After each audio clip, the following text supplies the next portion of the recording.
Hello बच्चों। तो चलिए इस प्रश्न को पढ़ते हैं। यदि y बराबर वर्गमूल x प्लस वर्गमूल x प्लस वर्गमूल x प्लस वर्गमूल डॉट डॉट डॉट अनंत, तब सिद्ध कीजिए कि डी वाई बट्टा डी एक्स बराबर 1/2y माइनस 1।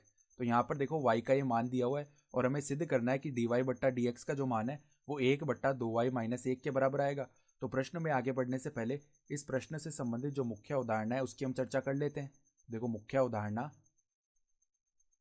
जो x की घात n का अवकलन होता है x के सापेक्ष, वो क्या होता है n गुणा में x की घात n माइनस 1, जहाँ पर n क्या होता है अचर होता है, ठीक है। और साथ ही साथ अगर हम x का अवकलन करें x के सापेक्ष तो उसका मान कितना आता है, 1 आता है, ठीक है।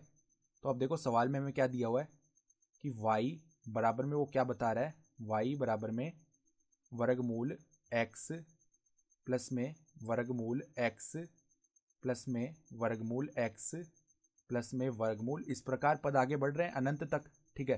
तो अब अगर हम ध्यान से देखें तो y बराबर में देखो वर्गमूल 1x को तो हम ऐसे ही लिख लेते हैं, और प्लस में जो आगे वाले पद है वर्गमूल x प्लस वर्गमूल x, ये y की तरह ही तो चल रहे हैं आगे, तो इनके स्थान पर हम y भी तो लिख सकते हैं क्योंकि ये अनंत तक चलते ही जा रहे हैं पद।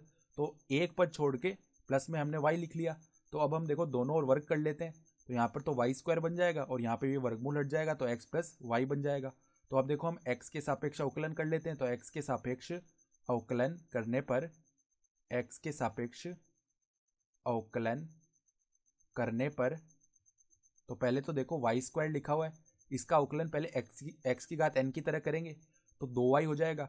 फिर श्रृंखला नियम से y का अवकलन पुनः करेंगे x के सापेक्ष, तो dy बट्टा में dx बनेगा, अर्थात 2y dy बट्टा में dx बराबर में, देखो यहाँ पर क्या लिखा हुआ है, यहाँ पर लिखा हुआ है x प्लस में y। तो x का अवकलन x के सापेक्ष 1 हो जाएगा और y का अवकलन x के सापेक्ष dy बट्टा में dx। तो अब देखो dy बट्टा में dx के जो पद हैं उनको एक तरफ करते हैं, तो 2y dy बट्टा dx माइनस में dy बट्टा dx, इसका जो मान है 1 के बराबर है। तो यहाँ से dy बट्टा dx को हम उभयनिष्ठ लेते हैं तो 2y माइनस 1 बन जाएगा, इसका मान 1 के बराबर आएगा, ठीक है। तो यहाँ से देखो अगर हम dy बट्टा dx का मान निकालें तो वो क्या आ जाएगा, 1 बट्टा में 2y माइनस 1, और यही तो हमें सिद्ध भी करना था। तो हम क्या लिख सकते हैं, इति सिद्धम, अर्थात दी गई उदाहरणा के आधार पर हमने सिद्ध करके दिखा दिया। तो आशा करता हूँ कि आपको यह प्रश्न समझ में आया होगा। धन्यवाद।